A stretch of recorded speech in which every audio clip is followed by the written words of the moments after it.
Olá, eu me chamo Matheus, a minha parceira é a Bruna e a gente vai estar apresentando o trabalho da síntese da cadeia polipeptídica, tá certo? Eu vou começar falando um pouco do DNA, né? O que é o DNA? O DNA é uma informação genética que é armazenada em uma sequência linear de nucleotídeos. Os nucleotídeos nada mais são que moléculas formadas por bases nitrogenadas, tá certo? A molécula de DNA é formada por uma fita dupla antiparalela, o que significa que uma fita estará em um sentido e a outra no sentido contrário a ela, né? E ela é enrolada sobre si mesmo, formando uma dupla hélice, tá certo? Toda vez que a célula se dividir, o DNA vai se dividir junto com ela. A duplicação genética, né, do DNA ocorre pegando uma das fitas como molde para formar uma fita complementar, né? Então, no DNA contém todas as instruções para a sintetização de RNA e proteínas do organismo, certo? Para compor o genoma. Falando um pouquinho do RNA, ele é uma espécie de cópia, né? Ele trabalha na síntese, né, transcrição de sua molécula e é criada a partir de um molde de DNA. Então, nesse esqueminha aqui, como funciona, né? Os genes, aqui representados no gene A e gene B, eles podem ser produzidos em diferentes graus de eficiência, que significa que eles podem ser transcritos em maior quantidade ou menor quantidade. Então, nesse exemplo aí, o gene A ele é transcrito de maneira mais eficiente do que o gene B, né, como podem ver. Cada molécula de RNA que ele produz também é traduzida em uma quantidade proporcional. Então, os genes ele é proporcionalmente traduzido na quantidade de proteínas. Então, tem essa quantidade aqui de RNA, ele é traduzido para essa quantidade de proteínas. E essa quantidade do gene B, né, no caso, é traduzida para a quantidade B. No caso, o A tem bem mais do que a B, aqui nesse exemplo. Aqui temos 3 tipos de RNA, né, 3 exemplos de RNA. O primeiro é o RNA mensageiro, o segundo é o RNA transportador e o terceiro é o RNA ribossomal. O RNA ribossomal ele é o componente primário dos ribossomos e é assim chamado por fazer parte da constituição ribossomal. Então, os ribossomos eles são responsáveis pela síntese proteica. Já falando um pouco do RNA transportador, eles transportam aminoácidos de acordo com a sequência que está prevista no código genético. Falando um pouco do RNA mensageiro, ele atua sendo uma cópia do gene, armazenando a informação de como produzir as nossas proteínas e qual é a sequência de aminoácidos correta. Então, vou falar um pouco agora de como que é chegado o momento da produção da proteína, né? Então, nesse esquema, começa ali na parte 1, né? Os ribossomos, eles vêm e se ligam na subunidade menor do ribossomo. Então, aqui eles já começam o processo de tradução, tá certo? Então, após isso, a subunidade maior do ribossomo também se liga e eles continuam o processo, né? Traduzindo o ribossomo até atingir um códon de parada, né? Que quando ele parar, a proteína primária estará pronta para começar a se enovelar, né? Então, aqui é a proteína, aí ela vai sair, vai se desligar, né? E vai estar pronto para começar o processo de enovelamento da proteína. O RNA mensageiro irá se soltar e as subunidades do ribossomo maior e menor irão ser recicladas. Então, essa tradução que foi explicada anteriormente, na fitazinha, ela é chamada de tradução gênica. Então, a tradução ela se complementa, né, com o auxílio da transcrição, e é através desse processo que o DNA transcreve as suas sequências genéticas para o RNA, né, daquela forma que eu tinha falado, que ele pega a fita molde. Então, os três tipos de RNA que eu tinha falado, né, o RNA mensageiro, o RNA ribossomal e o RNA transportador, eles atuam nesse processo de fabricação de proteínas. Então, a síntese de proteínas, né, que é a mesma coisa de produção de proteínas, ela possui 5 etapas, que irá ser explicada agora pela minha colega, a Bruna. Bom, com toda essa explicação dada anteriormente, nós temos que entender que não podemos falar sobre a síntese de proteínas sem antes passarmos para você os conhecimentos sobre a molécula de DNA, que contém todas as informações necessárias para a realização da própria síntese e os três tipos de RNA que participam da síntese. Bom, a síntese proteica é basicamente o processo de formação das proteínas.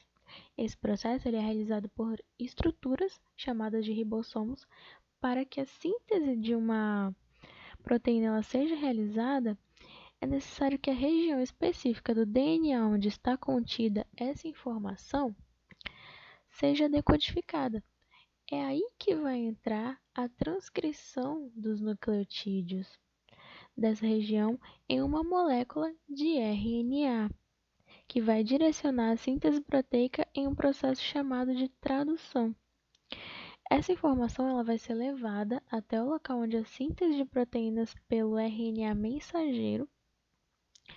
Então, para ocorrer essa síntese proteica, a informação genética fluirá do DNA para o RNA e, em seguida, para as proteínas. Nas células eucarióticas, o processo de transcrição ocorre no núcleo e o RNA mensageiro é transportado para o citoplasma, que é aonde ocorrerá a tradução. Bom, como dito anteriormente, a síntese proteica é dividida em 5 etapas, e a primeira delas é a ativação dos aminoácidos. Porém, para ocorrer essa ativação, nós temos dois requerimentos químicos fundamentais. O primeiro é que o grupamento carboxil de cada aminoácido tem que ser ativado para poder facilitar a formação de uma ligação peptídica. E o segundo é que um elo tem que ser estabelecido entre cada aminoácido novo que for formado e a informação contida no RNA mensageiro que o codifica. Então, assim, liga-se o aminoácido a um RNA transportador no primeiro estágio da síntese proteica. Basicamente, se ativa um aminoácido para a formação de uma ligação peptídica, garante o posicionamento apropriado do aminoácido no polipeptídeo, que é essencial para a fidelidade da síntese proteica, e cumprindo esses requerimentos, liga-se o aminoácido a um RNA transportador no primeiro estágio da síntese proteica. A ligação do aminoácido certo ao RNA transportador certo é muito importante nesse processo. Essa reação vai ocorrer no citosol. Os aminoácidos eles são ligados covalentemente ao RNA transportador específico, às custas da energia do ATP, utilizando enzimas ativadoras conhecidas como aminoácido tRNA sintases, que quando eles são ligados aos seus aminoácidos, os RNAs transportadores são considerados carregados. E esse aqui é um esqueminha básico de como funciona essa ativação. Vamos para a etapa número 2, que é a iniciação. Nessa etapa, o RNA mensageiro vai se ligar à menor das subunidades ribossômicas e ao aminoácido tRNA de iniciação. Esse vai parear com o códon AUG, que é a adenina uracila guanina, que é o códon que sinaliza o início da síntese proteica. O RNA mensageiro, contendo o código para a síntese do polipeptídeo, vai se ligar à subunidade menor do ribossomo e o aminoácido tRNA iniciador. A subunidade ribossomal maior vai se ligar, então, para formar um complexo de iniciação. O aminoácido tRNA iniciador vai estabelecer um pareamento de bases com o códon A ou G do RNA mensageiro, que vai sinalizar o começo do polipeptídeo. Esse processo requer GTP, que é o trifosfato de guanosina, e ele é promovido por proteínas citosólicas denominadas fatores de iniciação. Tem início agora a etapa de alongamento. Então, nessa etapa, um RNA transportador do aminoácido que corresponde ao códon seguinte do RNA mensageiro vai se encaixar no sítio A. Calma que já já vocês vão entender esses sítios, que eu vou mostrar um esqueminha para vocês. Bom, aí uma ligação peptídica ela vai ser estabelecida entre os dois aminoácidos. E o RNA transportador da metionina, que é um aminoácido codificado pelo código genético e, portanto, ele é um componente muito importante, né, das proteínas dos seres vivos, exceto dos procariontes. Ele vai ser liberado pelo sítio E. O ribossomo ele vai se deslocar no RNA mensageiro e os dois aminoácidos unidos vão passar a ocupar o sítio P, deixando o sítio A vazio. Então, outro RNA transportador com o terceiro aminoácido que seja reconhecido pelo terceiro códon do RNA mensageiro vai entrar no sítio A. E aí vai ocorrer a formação de outra ligação peptídica entre o segundo e o terceiro aminoácido. O RNA transportador do segundo aminoácido vai ser liberado e o ribossomo se desloca até o próximo códon. A cadeia vai ficar formada por 3 aminoácidos, ela vai passar a ocupar o sítio P, deixando novamente o sítio A vazio. E essa sequência de eventos vai se repetir e o polipeptídeo vai sendo formado. Vocês conseguem ver aqui o sítio P, o sítio A, né? E é assim que ocorre esse processo da etapa número 3. Bom, a etapa número 4 é a terminação e liberação. Aqui, o alongamento continua até que o ribossomo adicione o último aminoácido codificado pelo RNA mensageiro. A conclusão da cadeia polipeptídica ela vai ser sinalizada por um códon de parada no RNA mensageiro. O novo polipeptídeo ele vai ser liberado do ribossomo. Ele vai ser auxiliado por proteínas denominadas fatores de liberação e o ribossomo vai ser reciclado para um novo ciclo de síntese. O sítio A, como vocês podem ver aqui nessa imagem, o sítio A ele vai ser ocupado por proteínas citoplasmáticas que vão se ligar diretamente ao códon de terminação do RNA mensageiro, cessando a síntese daquela molécula de polipeptídeo. Então, ela vai ser liberada do ribossomo, as subunidades maior e menor do ribossomo vão se dissociar e o RNA mensageiro vai ficar livre no citoplasma. E a metionina, que a gente mencionou anteriormente, ela pode ser removida ou fazer parte desse polipeptídeo. Chegamos agora no quinto e último processo, que é o enovelamento e processamento pós-traducional. Bom, para que possa atingir sua forma biologicamente ativa, o novo polipeptídeo precisa dobrar-se em uma conformação tridimensional apropriada.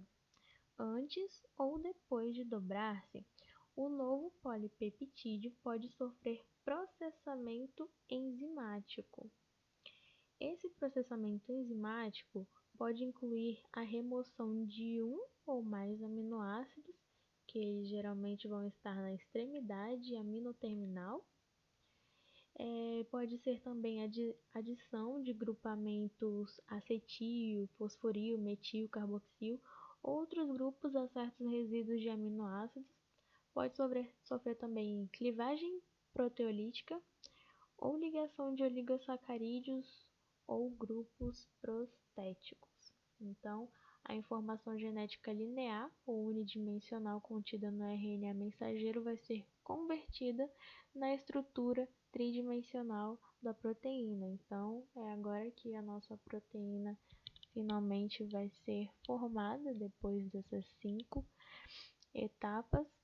E basicamente esse é o processo de formação das cadeias polipeptídicas, né, que elas são feitas através dessas 5 etapas básicas.